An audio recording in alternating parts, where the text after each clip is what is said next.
people's ideas are coming from, and where they're able to get those ideas into motion, and where they're able to get out in the field and actually make a difference. And those are the people that need to be supported, and they're right there in your own community. They're right there sometimes in your own home. And if somebody's got an idea, especially if a young person has an idea, then let's cultivate that idea, and let's get them out there and understand it. When I refer to children knowing what's going on, my daughter, for instance, came home from school years ago, and she had a note, and the note said that they were worried about her antisocial tendencies.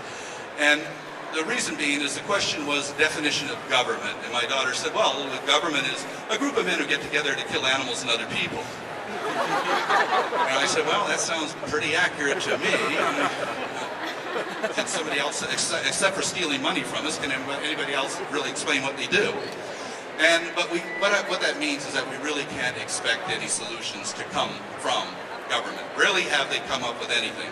Good example, they take credit for everything, of course.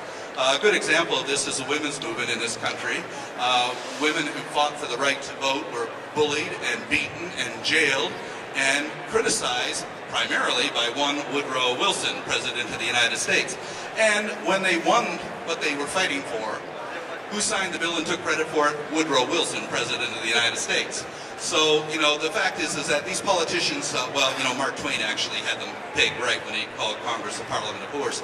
But the fact is that, they will take credit, but they're not going to initiate it. Change comes from people on the ground, and who have the ideas and have the passion to initiate that change.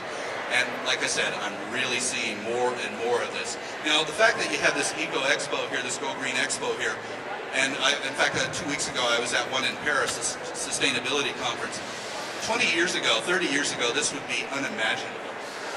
Nobody would be talking about these things. In fact, in 1972, we took out a billboard in the city of Vancouver, and it had one giant word on it. It said ecology.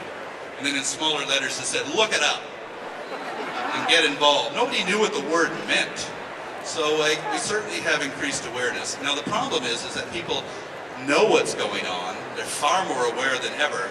The key now is to get people to care, to really care about what's going on. And so that's really the challenge that we have.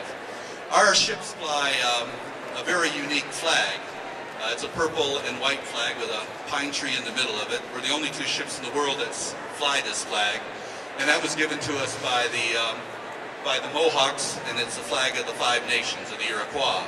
And the reason they gave us this flag was because they say that they understood what we were trying to do, which is to protect all future generations. Because they have a philosophy that you don't make any decision until you take into account the consequences of that decision on all future generations. And if we were all to think that way, that would make a considerable difference in how we view the world. Because you have to understand that a child that's going to be born 500 years from now is very much a part of this continuum of life that you're part of. So what happened before we should be aware of, but also we should be aware of that that's a real reality.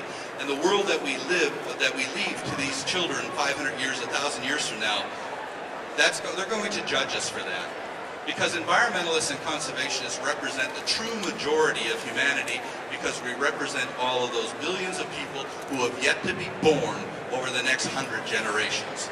And they are the ones who are going to judge us.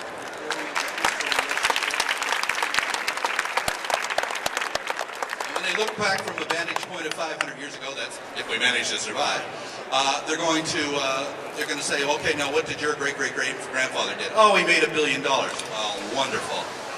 What did he do for the planet? We don't have any forests now, but he made $1 billion. We don't have any real clean drinking water, but he made $1 billion. This is not the kind of legacy that people are going to, your great-great-great-great-grandchildren are going to be proud of.